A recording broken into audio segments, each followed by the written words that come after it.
Die cùrsa Gaelic has a cùrsa Comais do luch chéanach in a Gaelic. Tá eadar-mheadhanach mar a chanas sinna ciolachach gile na huiar a Gaelic ach in an héin ach ag dat pís haas trígáil gus a bíad imesc na filantach. Tá sin gat a bheits na do labartach Gaelic a bhínaid noch gus tú i a hiad lá, how conaltar agus a chanan how fiachan é ansachu. As an dóia sin how collant as a chuladói.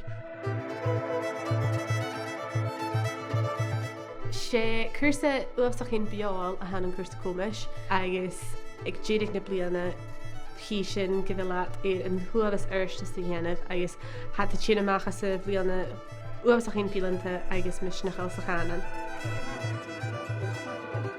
A sinne an a bogaidh Gaidhlig an an bliana gan tosco iad far a bíad coiúnan leis na dúine hanig isteach ar an nólianú dua an sa darna bliana agus at filanta. Steiga all hayakal chaimé an tol fa mi a géri a bhí na scarstal a blian na Gaelic agus a clachú na Gaelic fa mi farach an bic an dívisnachil na dhéing dílach a bhí a smúnach agus a blian gnátrach sa Gaelic. Dílach a bhí a fidach idan Élan a bhí a clachú na Gaelic go láithil fa sin na farach bín Gmatras a chùrsa batan is misneachil le cúch Gaelic. Uiach an a bhí a step an beán agus in na déadach achcin fe sin a dal suas an cúlian fe sin go fuiriste gain a déanamh an a chálaiste cúteach. Gyd a fiachan i'r ceol, jebu uitjachuch vol luch ciúl, réad neamstra maid a hau héna clúch nó sein, van een jenje daar aan maar Christine Primrose aan het jou als een gallastje. En waar ook is zijn, dat in je keuze ook weer kopen maar voeien, maar galen. Ergens verder als keuze oersteker, forest heen na wie bij de animal.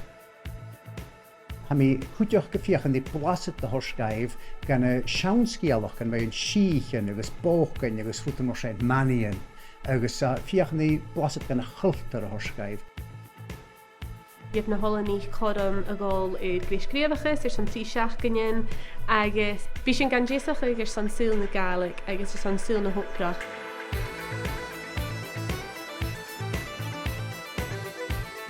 Ga mi an thoiseach go an ápaid an an glasachó agus ha go pút ag jaalichte an an so mór.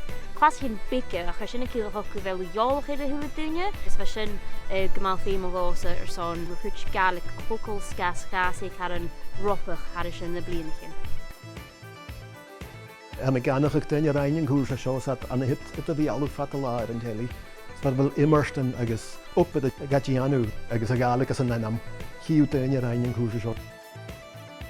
I mean, it we gopad ag BBC inis ar son havorjich bliana an agach ní holiste soch an cheú dal fáin an a Canada ach ag an tó.